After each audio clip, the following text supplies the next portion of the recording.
Joining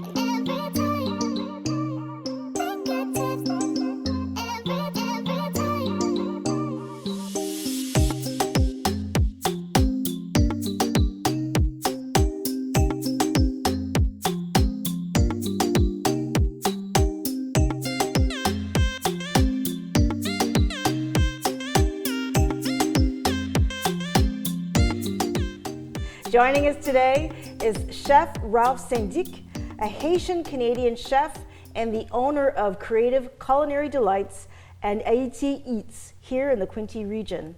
With over 10 years of culinary experience, Chef Ralph is known for his Caribbean and Canadian fusion cuisine, creating memorable dining experiences that celebrate culture and community.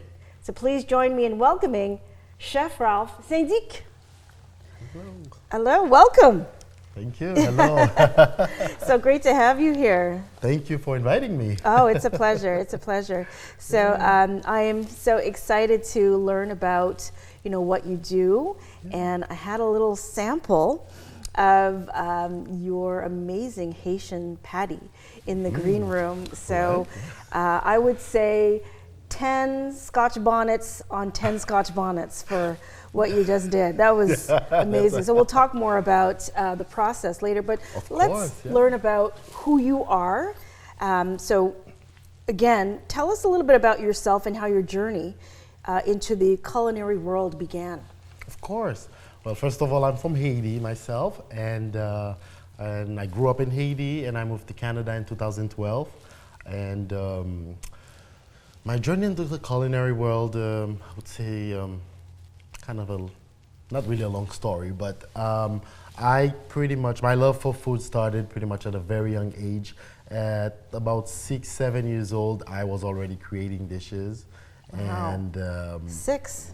Yep, that's right. And my mom didn't really enjoy that, because she would see some ingredient disappearing in her fridge, but my sisters really enjoyed that, and they would just push me creating meals for them for breakfast and lunch, and I really, really enjoyed that. So I think that's where it started, but I never really thought of becoming a chef. I never thought of it as a career until I came to Canada and realizing that I was not able to pursue my accounting studies. I had to start all over, so I ended up kind of brainstorming of something else that I really love, and my sister was one of the person that really kind of brought it to light and say, Ralph, you do remember the amazing food that you make? And I was like, okay. And I ended up giving it a try, and here I am.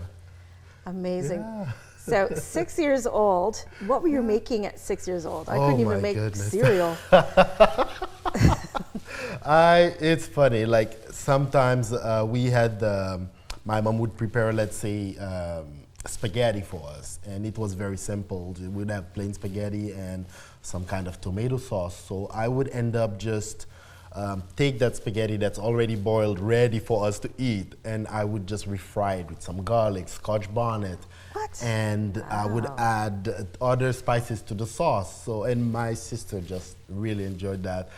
One of the funniest memories I remember is I would just wake up and they were standing beside my bed just waiting for me because they did not want to eat. With a knife and fork in hand. Waiting for me just so I can kind of remake the breakfast. And sandwiches, I was so creative with my sandwiches, and all those memories just kind of sparked back just because my sister just said this one word, just remember that you used to, and then I just kind of remember, like everything kind of came back to my memory, yeah. Describe to me your cuisine. I know it's Caribbean and Canadian fusion, which is awesome. So how do you blend those two culinary traditions in your dishes?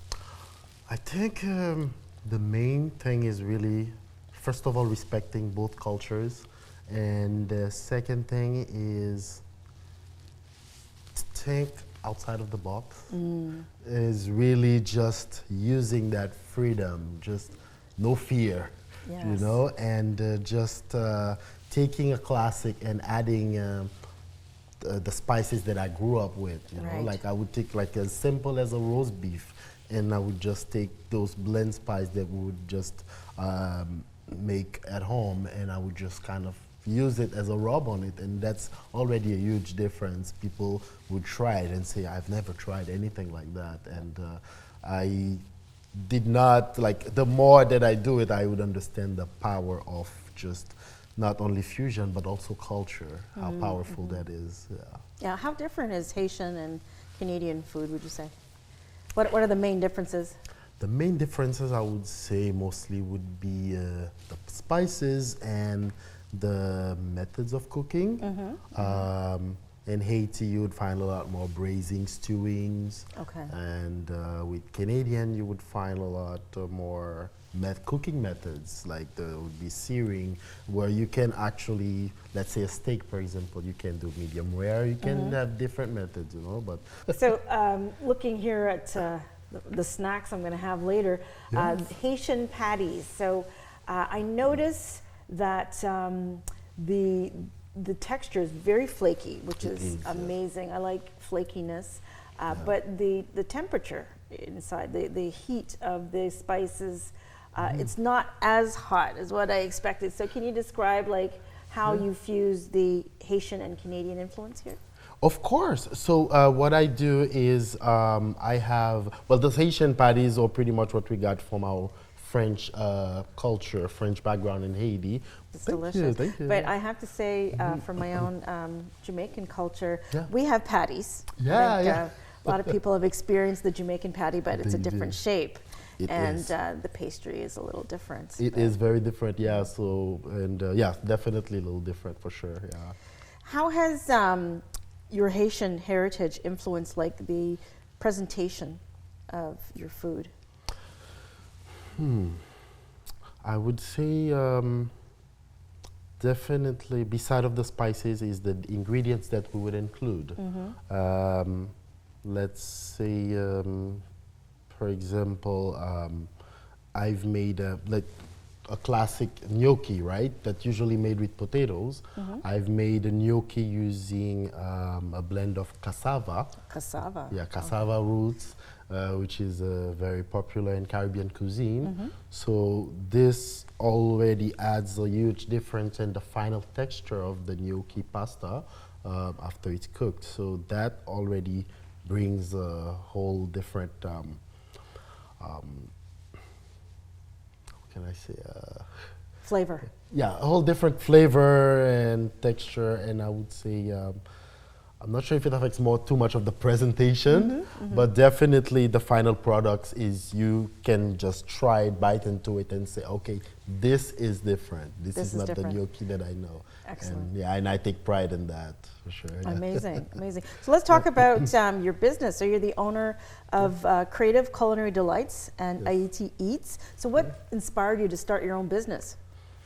What inspired me to start? I would say pretty much what I was explaining earlier about that spiritual side of food, just realizing the power of food, how it's able to just bring people together. Yes. And so I realized that I would be able to just include more of what I want to offer.